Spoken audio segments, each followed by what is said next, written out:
it's a fun job because you work with all types of people and you meet all types of people who have all these different goals. And it's just like the journey of it is really awesome. So the fact that I'm able to work with young athletes at the University of Arizona in a team setting and then being able to work with people one-on-one coaching, like I get the best of both worlds. I get to meet a ton of people who may stick with strength training and CrossFit and all that, or may go a different direction. But as long as I get to help them out in some way, shape, or form, that's really all that matters to me.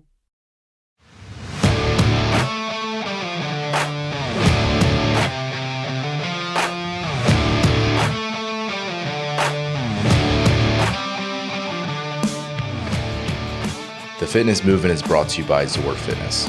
We offer coaching and individualized program design, as well as educational content for coaches and athletes. It's all at one place, ZOARfitness.com. Well, Dave, welcome back. Hey, what's up? So we had you once on the fitness movement before. It was episode 46, and the topic was on balancing life as an athlete and coach.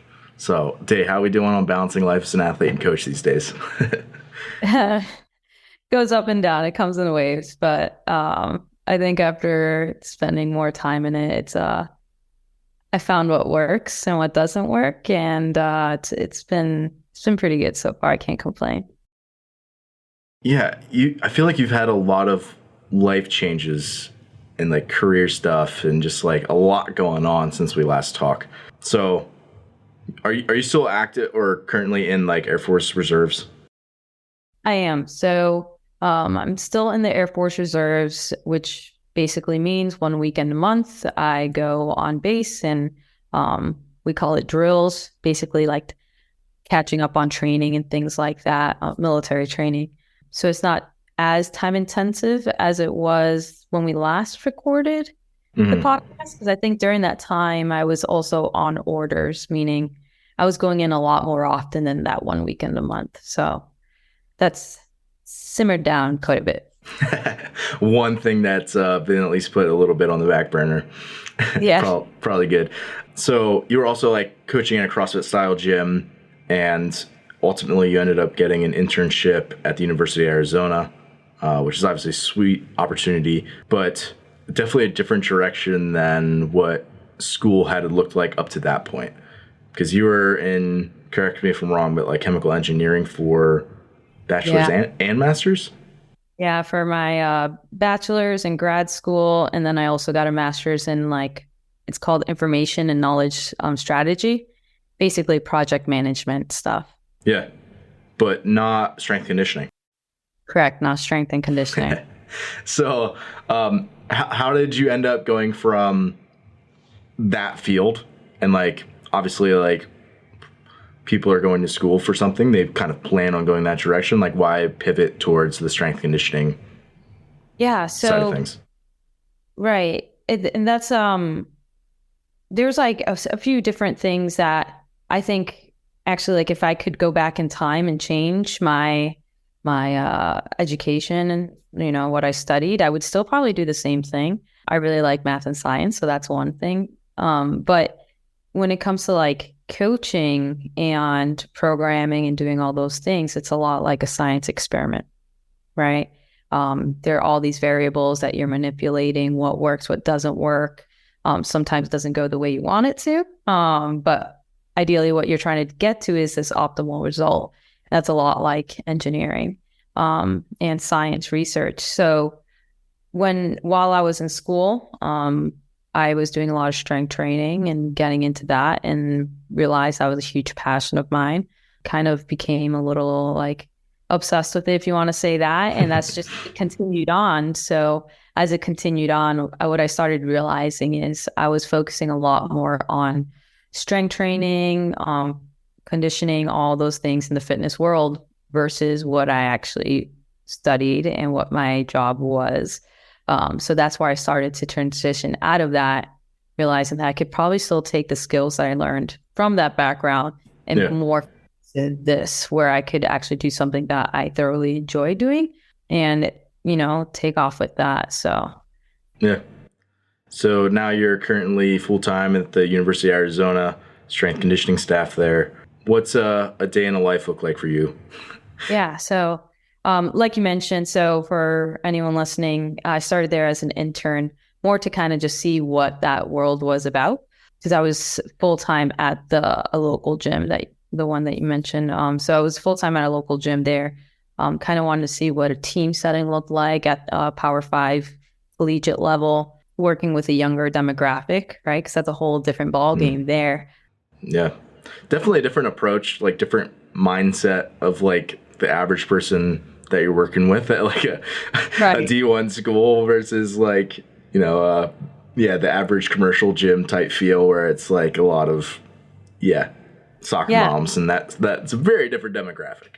Right. Very different demographic, very different approach. So I kind of wanted to see what that looks like. I had an idea, but I wanted to see it put in practice in front of me. So I started there. What was your original question? I went on this Just kind of tangent. like what, yeah, I'm just kind of getting a feel for what like a day Oh, looks day like to for you. day. Yeah. Yeah. So now as a full-time person, I have several different teams, which it's the teams that I have are swimming, diving, men's golf, and triathlon. So all very different sports as well. So they practice anywhere from 2 to 3 times a week, practice in the strength room. So strength training stuff. Yeah. So I program for them. We use an online platform called Bridge Athletics, which you just input the workouts there, and then they have their iPads where they're doing everything. So I would say each day there's about, I would say anywhere from 3 to 4 hours of training teams. And then the other hours during the workday, I'm using it to either go to their practices to see what the sport demands are and learn about those sports, and see it being put into place, kind of see what their workload looks like too outside of the strength training room, because that's something that I like to take into account as well. Some teams train really hard and they come into the weight room extremely fatigued. So accounting for that and trying to make the time in that room useful. And then also the other hours of the day are spent programming for them, or just I like to just sit down sometimes and just nerd out on some resources online that I find, take courses, whatever I can do to just continuously learn. Yeah, really cool. We were talking about this the other day, but it's like it's the demands for strength conditioning of like a football player versus like a triathlon athlete, like very different.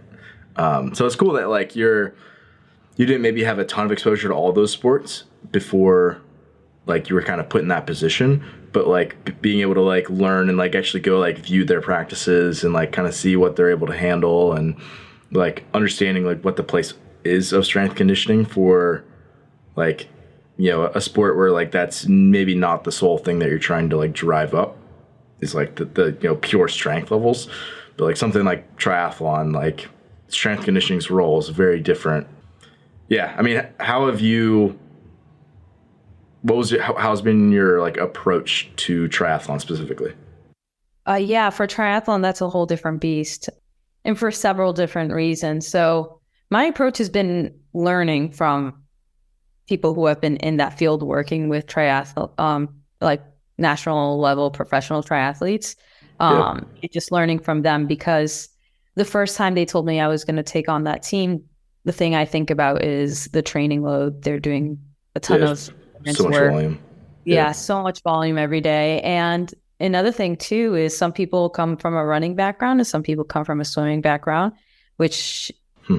there's a lot of clashing there in terms of strengths and weaknesses, where there are things that runners are really good at. And then if you ask a swimmer to do the same thing, they're horrible at it, and vice versa.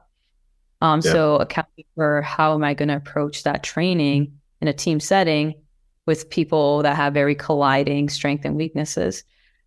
So yeah, my approach has been really learning about the sport in general, learning about the training volume, and just asking a lot of questions for people with asking a lot of questions to people who have a lot of knowledge in that field. Yeah.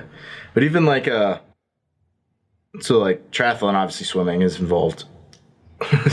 The swim team, but even then it's like there's a spectrum of like energy systems that are being used. Like you could have someone who's a 50-meter swimmer, and like it's like a max effort sprint and very short duration high power output, and someone else who's doing a different stroke in a much longer event. Like even with that, it's like there's a lot of different stuff going on. Like how, like for the swim team, like how do you navigate all those different varieties? Yeah. So right now, triathlon team, most of them have, if they're have swimming background, they're usually they were long distance. So that goes a little bit, it Yeah. meshes a little bit better with that. And I know in their specific sports practice, they do a lot of, swim work and endurance work and all that. So they're working on that outside of that. When it comes to strength and conditioning side of it, we really look at taking more of like a injury prevention approach with strength and conditioning, and balancing their weaknesses and their strengths. So if they were a short sprint swimmer before, let's say we had more of a power athlete versus an endurance athlete, then it's kind of their sports practice will they'll obviously be transitioning to that other side of things too, and also the strength training as well, just by based on the type of intensities that they'll be seeing in strength training. We're not doing 80%, 85% max out squats and all that. It's more of a corrective approach to it. So they're seeing a lot different rep schemes, intensity schemes, and all that.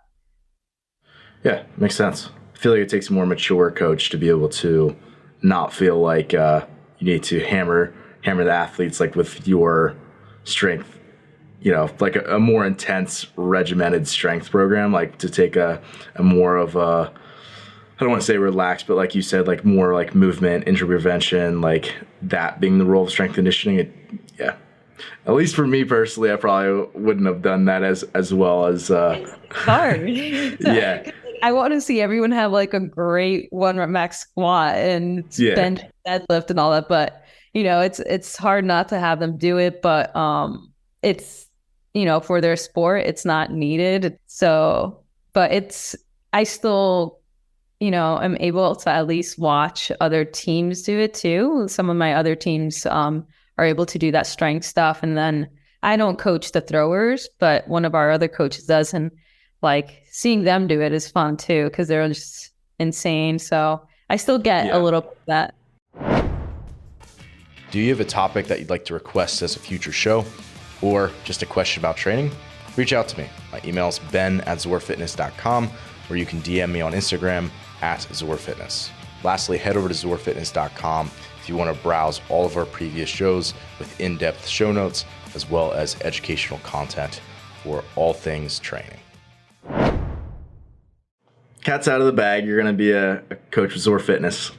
Congrats. Yeah, thanks. We're super excited to have you, both Chris and I. And so for people who don't know, like you got into CrossFit and like relatively like really fresh, basically hired me to help you like navigate some of your training. And it was like certain clients like stand out in different ways. And like definitely you were someone who was like very detail oriented, like very just like different in the way that you like thought about strength conditioning. So like obviously now to see your career like morph into strength conditioning, and like now you're in it with both feet, and it's pretty cool to see everything come full circle. So that definitely kind of just like stood out, and like it's cool to see someone who just like loves to like learn and like be like in the trenches and like experimenting and like figuring stuff out. But I'm just like excited to have you as part of the team. I feel like when I am like looking to like bring somebody on, it's like it's super like I'm basically staking the reputation of like my business on that person. Like very different than like when I take on a new client. There's like very little risk there. It's just like, but like when it's a coach, like they're representing the brand. So I'm confident in you and Chris's abilities, and like to have you guys like adding to the value and like bring some well-roundedness that I'm sure that I lack in certain areas. It's super exciting in my opinion.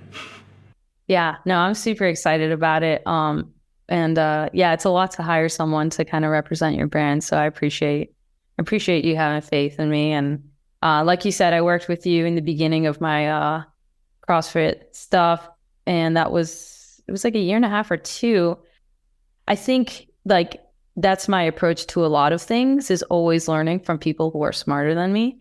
right? Because it's like there's no way I'm gonna know unless I ask questions and just like pick people's brains and all that. So I was super lucky to learn from you about all that stuff. And like you put out a ton of content, podcasts, blogs, all that. So I've dug through all of those in detail. And so yeah, I'm excited to be part of the team. Yeah, for sure. So I got to ask, like, so obviously you're in the strength conditioning world and in the CrossFit world in like your personal fitness journey. Do people give you a hard time? Oh my God. Yeah. Yeah. All the time. Cause that's the one thing I've learned. One of the few things that stick out is in the college setting, strength and conditioning world, like there's always jokes about CrossFit where it's like, all right, we're going to do this today. Make sure to not, like, I hear other coaches like, make sure we're not in a fucking CrossFit gym. Sorry for my language. We're not in a CrossFit gym. Don't be kipping the pull-ups, whatever. Pull-ups. So they'll say things like that. So, on my breaks, like if I have some time, I'll work out at the gym when like it's empty and there's no other teams there. And they'll be seeing me do some CrossFit stuff and they're just like, here he goes again. So yeah. So yes, I get a hard time about that all the time, but it's that stereotype that it has. Yeah. And it's so funny because like people who have been in strength conditioning a while, like especially when CrossFit like came on the scene, it was like that's like what it was. Like CrossFitters were super obnoxious. I mean, CrossFitters still are. Let's be honest. But yeah, as things continue to professionalize in the sport, it's shifting over time, but it's definitely still got that stigma along with it. So I can't really fault anybody for giving us a hard time about stuff because it's well deserved in a lot of ways. Yeah. So if you had to kind of put an avatar, like kind of form in your mind, like what maybe an ideal client for you might look like, what kind of a person comes to mind? I mean, the first thing that comes to my mind is someone who like has a goal and wants to get to it, meaning they're going to put in the work needed. So I don't care if it's someone who's brand new to the sport or any strength training in general, or if someone is advanced, like that doesn't really matter to me. I do like to work with athletes, but I've worked a lot with brand new people as well, like people who are brand new to the world of strength training or anything. So if someone just has a goal and just wants to work towards it and puts their faith in me to do it, that's all I could ask. If someone is, let's say they question something that I asked them to do, let's say and they have questions about it. I hope that they're able to ask and like the whys and communicate with me, instead of going off the plan or not going off the program and not trusting me. So just someone willing to work, someone who communicates well, and someone who's willing to learn. I'm sure I could learn from them too. So that's basically what I really want. That's super funny because I asked Chris the exact same question when we did a similar like announcement type podcast with him. And like literally that's what he says. He says, I don't really care what people's goals are, which sounds super calloused at first until you realize like I just want people who are driven, who are goal oriented, who are gonna like be detailed about the way that they go and execute the work and like take it seriously. But then also like if you do have questions, like ask. Don't just like wonder why you're getting this progression or whatever. Like communicate with your coach and kind of figure it out. Yeah. And I think that's a big thing too, because when people, when coaches are really into programming, they kind of like to nerd out on that stuff. So if you ask, it gives us an opportunity to just talk and ramble on about it. So, hey, I'm all about it. So cool. Last question for you. What, in terms of like looking towards your future, and this could be in any category of things, it's totally up to you. Just like what has you excited these days? I think in this career field, like what has me most excited is there's always like the cool things of like seeing people reach their goals and all that. But I think it's like meeting people along the way. That's the one thing that always stands out to me. So and to be honest, like I'd love to work with someone who like I'm able to coach to like a really high level. Like that's awesome. That's definitely one of my goals. I'm not going to say it's not.